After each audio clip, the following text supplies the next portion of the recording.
So you're on YouTube, right? Like, just looking at the numbers, 15 of you watching are on YouTube. All the rest of you are over on Twitch. But you, on the video, are watching YouTube. Like, obviously, maybe there's this void right here, and you're more familiar with this if you're watching on Twitch and on YouTube during live streams. This is from Jet. Apparently, Void Chan is now a thing that I have to deal with the rest of my life, as I do with everything. Thank you very much for the fan art, Jet. I appreciate it. That said, if you are on YouTube, what I am going to say affects you directly. If you are on YouTube and you are part of a minority group, of which many people who I care for are, this affects you directly. YouTube has removed gender identity from its hate speech policy in their terms of service. Sometime between January 25th and February 7th of this year, shortly after Trump took office, YouTube quietly updated its hate speech policy to remove the phrase gender identity. YouTube, ostensibly, doesn't allow hate speech towards a number of groups. Content that promotes violence or hatred towards users over their race, nationality, religion, disability, or veteran status is explicitly barred. Hate speech against someone's gender identity and expression was also once barred. But that phrase has since been removed. The removal of the gender identity and expression category has caused anger in the trans and non-binary communities, who see it as a direct attack on their ability to safely use the platform. YouTube quietly removing gender identity and expression from its lists of protected groups is a major radical shift from the best practices in the field of trust and safety and content moderation, a spokesperson for GLAAD told me. Like Meta's recent dangerous rollbacks on hate speech protections for transgender and non-binary people, the removal of those specific words appear to be a responsive alignment with the anti-LGBTQ agenda of Project 2025, which calls for the targeting of woke culture warriors, starting with deleting the terms sexual orientation and gender identity. Man, it's always so weird when every one of you who told me that Project 2025 wasn't the actual agenda and there was no reason to be worried about it is proven wrong. It's so weird every single time. I hate feeling cathartic over this, because it's horrible information. There's nothing, absolutely nothing good about this, but I can at the very least have that tiny bit of recompense. Going, haha, I was right, all the data said I was right, and the evidence of the now shows that I'm right.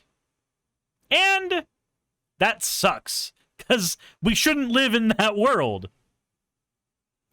Under the list of examples of hate speech provided on YouTube's policy site, the line protected group status is just a form of mental illness that needs to be cured was also removed. So, if somebody said the word or the phrase homosexuality is just a form of mental illness that needs to be cured, or transgenderism is just a form of mental illness that needs to be cured, that would not be a violation of YouTube's hate speech policy anymore.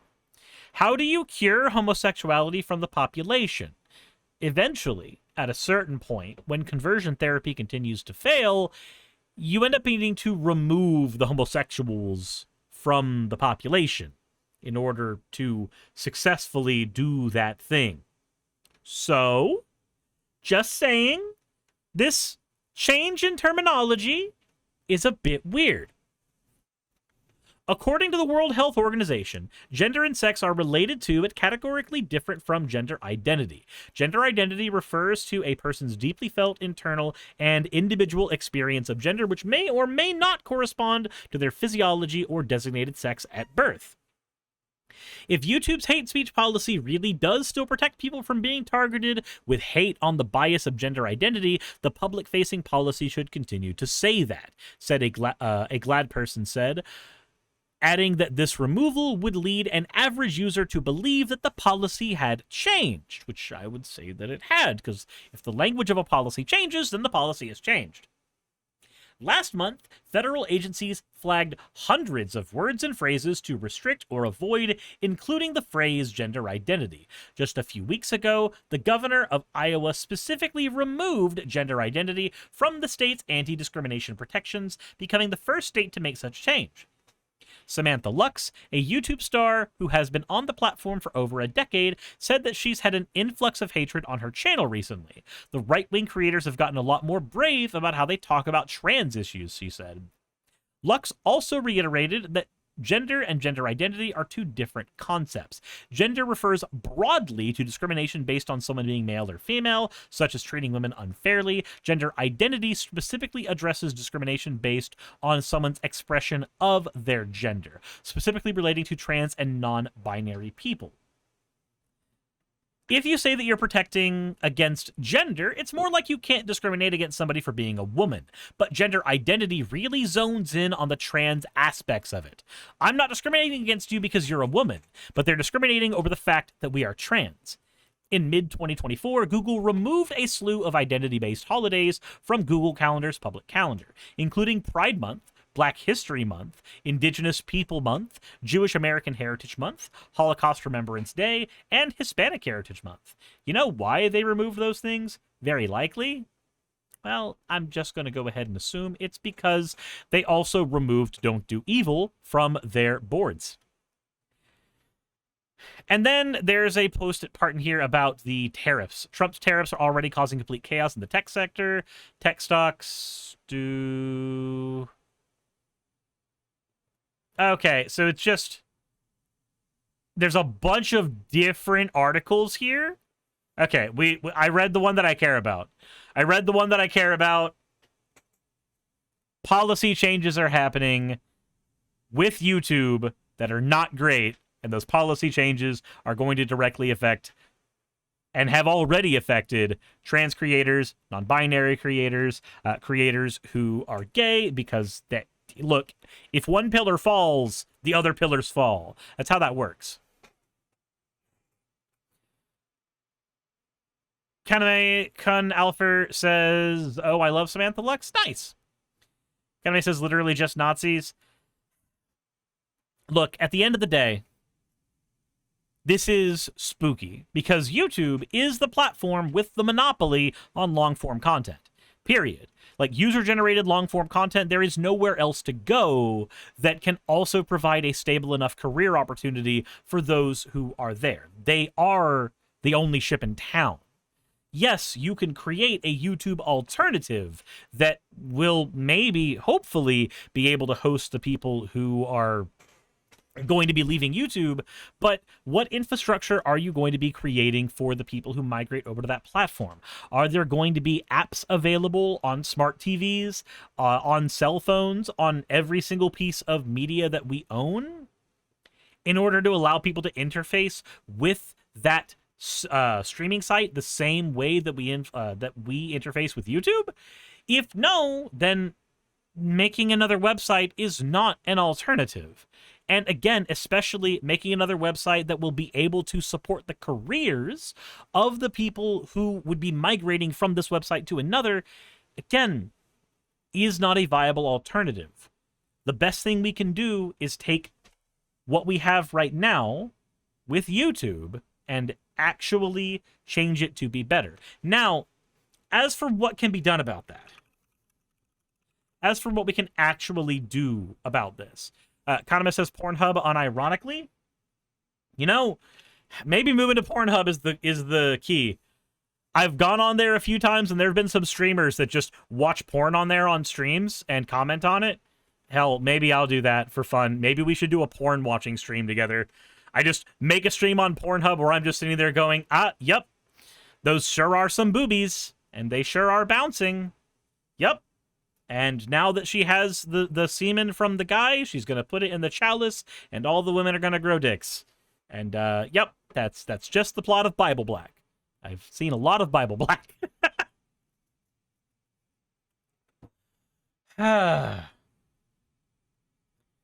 what can we do about this? Well, there is a YouTube union technically, but not really. There's not a major one that has any enforceable power over YouTube. It is mostly just a body of a handful of creators that call themselves the YouTube Union, and then YouTube doesn't listen to them because it doesn't have to, not in any feasible way, shape, or form. So, obviously, unionizing YouTube is an option, but it's going to take a lot more work than something we can do in the next, I don't know, 3 or 4 weeks. Hell, everything we possibly can do has more, there's more work to do than what we can do in the next few weeks, honestly. Also, Yorivexa, thank you so much for the raid. We are currently talking about YouTube's policy changes, where they've removed gender identity from the protected categories for hate speech. So YouTube, as of right now, now says that hate against trans people is okay on the platform because their terms of service no longer account for it. So, yeah. And this is one of the few times where I am kind of at a loss for what to do about it. Normally, I would say, yeah, go to 5 calls and talk to your senators. But what the fuck are they going to do about YouTube? This is outside of most of their ability to even understand. And again, a YouTube union doesn't do anything in this particular situation because we don't have a proper one formed that has the kind of power needed to fight against YouTube. So, as of right now, I don't know what to do about this one. I don't know what the call to action is. I don't, other than be safe, honestly. It's not that YouTube is going to be a less safe platform immediately, but if larger trans creators are starting to get a ton of hate on their content now, because YouTube is just quite simply allowing it now, then I don't really know what to do on this particular front. Maybe if you live in a state that has more influence from YouTube than others, your senators and your representatives can do some good there, but as of right now, I don't know. Boy Meets Mini says this is also part of the reason the tech did layoffs last year, wanted to get rid of the woke hires to prevent an uprising from within. Like, if you're in California, where Google is headquartered, then there is some stuff you can do. Let me maybe give a little bit of hope. If you are in California and you have the ability to organize a protest in front of Google headquarters, then that would probably be the thing to do. Go through the proper channels, make sure that you have all your ducks in a row so that you don't end up being in an unsafe situation, but definitely stir up some trouble and stir it up on their front doorstep. That's probably the best option you have right now, all things considered, because every other option doesn't seem to work against a particularly fragmented tech fucking oligarch. I mean, they've monopolized the long-term streaming industry for user-generated platforms, so that's the best I got. And hopefully that honest assessment is enough for somebody in my audience to do something with. Let me know what you guys think in the comment section below. I don't have much more than that. Insert end of video tagline here. Hey, thanks for making it to the end of the video. I really could not do any of this without all of you. Those of you watching, and especially those of you who support me on Patreon. I wanted to go ahead and take a minute to thank all of you who do that, because with YouTube being what it is these days, I really cannot do this full-time without the support from each and every one of you. Those people would be Red Joker, Purple Poundini, Jemshin, Britzkrieg, Jupe the Malignant, Michael, Ravalern, Mabbity Babbity, Astral Frontier, Tales of Atonement, Nixie Chan, Kiri Artemis, Victorian Alchemist, I'm not saying the last part of that, and you know that. Arcton Arclacier, Curatorian, Dren Hadamada, Jordan M, John L, Lord Bleck, Smiling Game Master, and Fireshard. Thank you so very much. But since you're here, why not go ahead and try watching another one? There should be one that's on the screen right now. And if you are a patron of mine, I wanted to go ahead and thank you again for all of your support. There is still a video you could press though, if you'd like. I would appreciate it just a little bit.